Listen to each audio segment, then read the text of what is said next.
कैसा रहा इंटरव्यू जी। आपका? इंटरव्यू सर मेरा ठीक था। मीना सर का बोर्ड था मेरा। अच्छा। और जैसे एक्सपेक्टेड था, उन्होंने सिर्फ और सिर्फ फैक्चुअल क्वेश्चंस पूछे मुझसे। एक भी कॉन्सेप्ट बेस्ड क्वेश्चन नहीं था, एक भी क्वेश्चन मेरे बैकग्राउंड से रिलेटेड नहीं था। सिर्फ और सिर्फ फैक्ट्स पूछे। मैं गई तो उन्होंने पूछा कहाँ से आए हो, तो मैंने बोला कि मैं भरतपुर से आई हूँ। फिर उसके बाद बोला कि 10th कहाँ से की, तो मैंने बताया कि गुड़गांव से की है। तो उनको लगा कि शायद मैं आउटसाइडर हूँ और मैं हरियाणा से हूँ, तो बोले कि आपका होम टाउन गुड़गांव है। मैंने कहा नहीं सर, गुड़गांव मेरा जन्म स्थान है और शादी मेरी राजस्थान में हुई है। अच्छा। बोले कितना टाइम हो गया शादी को, तो मैंने बोला 7 साल हो गए। फिर बोले कि फिर तो सारा राजस्थान घूम लिया होगा आपने। मैंने बोला नहीं घूमा।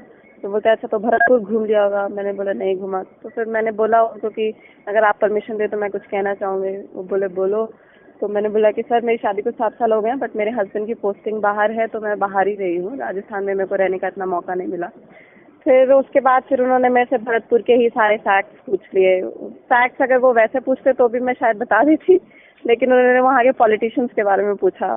कुछ अच्छा। पॉलिटिशियन से रिलेटेड कुछ घटनाएं पूछी। तो बोले जैसे? कि बताओ भरतपुर का कौन सा एक बहुत फेमस राजनेता है जो हरियाणा के गवर्नर रहे हैं। हाँ हाँ। तो मेरे को नहीं पता था उसके बारे में। तो फिर उन्होंने फिर कोई एक गोपालगढ़ हत्याकांड पूछा। मेरे को वो भी नहीं पता था, क्योंकि उधर की लोकल न्यूज़ के बारे में मैं अवेयर नहीं थी। कुछ 7-8 साल पुरानी घटना भी थी वो। हाँ हाँ। तो दूसरे सर थे, उन्होंने ये पॉइंट आउट भी किया कि इनको नहीं पता होगा, इनकी शादी बाद में हुई थी। हाँ। फिर उसके बाद फिर उन्होंने कुछ राजस्थान के बेसिक क्वेश्चंस पूछे मेरे से। भरतपुर पूछा कौन कौन से स्टेट का बॉर्डर लगता है, तो वो मैंने बता दिया। फिर उन्होंने पूछा कि एनसीआर के बारे में पूछा, एनसीआर में क्या क्या आता है, तो वो भी बताया। भरतपुर के कौन से ब्लॉक आते हैं वो पूछा, वो बताया। फिर उन्होंने राजस्थान के डिविजन्स पूछे, और फिर पूछा कि बॉर्डर से इंटरनेशनल बॉर्डर कौन कौन से डिस्ट्रिक्ट से लगता है, और पूछा हरियाणा और भरतपुर के कितने कितने जिले एक दूसरे से टच करते हैं, वो बताया मैंने। उसके बाद मतलब उन्होंने मेरे बैकग्राउंड पे तो ध्यान ही नहीं दिया कि मेरा बायोटेक्नोलॉजी है, ग्रेजुएशन पोस्ट ग्रेजुएशन। बस मेरे से पूछा कि आपकी पढ़ाई कहाँ से है, तो मैंने बोला सर 12th तक गुड़गांव से है, ग्रेजुएशन पंजाब से है और पोस्ट ग्रेजुएशन देहरादून से। तो उन्होंने मेरे से कुछ भी क्वेश्चन नहीं पूछा उन स्टेट से रिलेटेड या मेरे लोकेशन से रिलेटेड, वो भी नहीं पूछा। और फिर उसके बाद उन्होंने मेरे से पूछा कि अच्छा आप साइंस से हो, तो चलो भोपाल गैस ट्रेजेडी के बारे में बताओ, कब हुई थी, कौन सी गैस थी, कौन सी कंपनी थी। उसके बाद और फिर उन्होंने फिर पूछे थे कि महिला चीफ मिनिस्टर्स जो रही हैं इंडिया में, अभी तक 13 रही हैं, तो उनके नाम बताइए। तो मैंने बोला कि सर मैं कोशिश करूंगी, मेरे को जितने नाम आएंगे मैं याद आएंगे मैं उतने बताऊंगी। फिर मैंने वो बोले कि कोई बात नहीं, सारे तो सब कोई बता भी नहीं पाएगा, आपको जितने आते हैं आप उतने बताइए।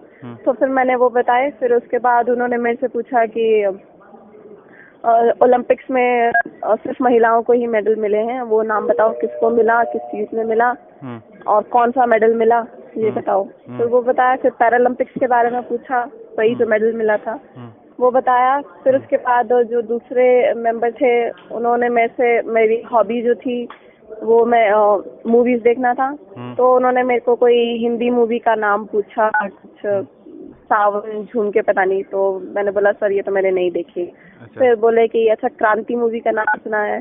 तो मैंने बताया कि मैं कहा सर मैंने मतलब मूवी के बारे में सुना है बट मैंने देखी नहीं है। तो बोले कि अच्छा एक्टर्स बताओ। तो फिर मैंने बताया मनोज कुमार, दिलीप कुमार। फिर उसके बाद फिर बोलते हैं कि आपकी फेवरेट एक्ट्रेस कौन सी हैं, तो मेरी हॉलीवुड की फेवरेट एक्ट्रेस हैं, वो मैंने बताया। फिर उसके बाद बोलते हैं कि बॉलीवुड में कोई रुचि नहीं है आपकी। मैंने बोला कि सर मैं बॉलीवुड की बहुत कम मूवीज देखना पसंद करती हूँ, कुछ ही मूवीज देखती हूँ। तो वो बोले कि सिर्फ आप बताओ आपकी फेवरेट एक्ट्रेस कौन है बॉलीवुड में। फिर वो बताया। फिर उसकी मूवीज के बारे में पूछा, वो बताया।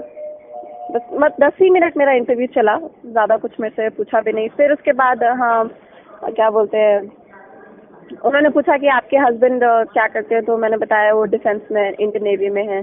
तो फिर बोलते हैं कि अच्छा तो आपको तो सेना की बहुत अच्छे से जानकारी होगी, तो फिर बताओ कि सेना दिवस किस लिए मनाया जाता है। फिर लास्ट क्वेश्चन मेरे से पूछा था ताशकंद एग्रीमेंट के बारे में। किसके बारे में? बस ताशकंद एग्रीमेंट। अच्छा।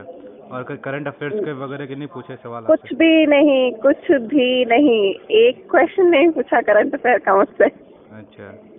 ये मेरा पूरा इंटरव्यू बस यही था।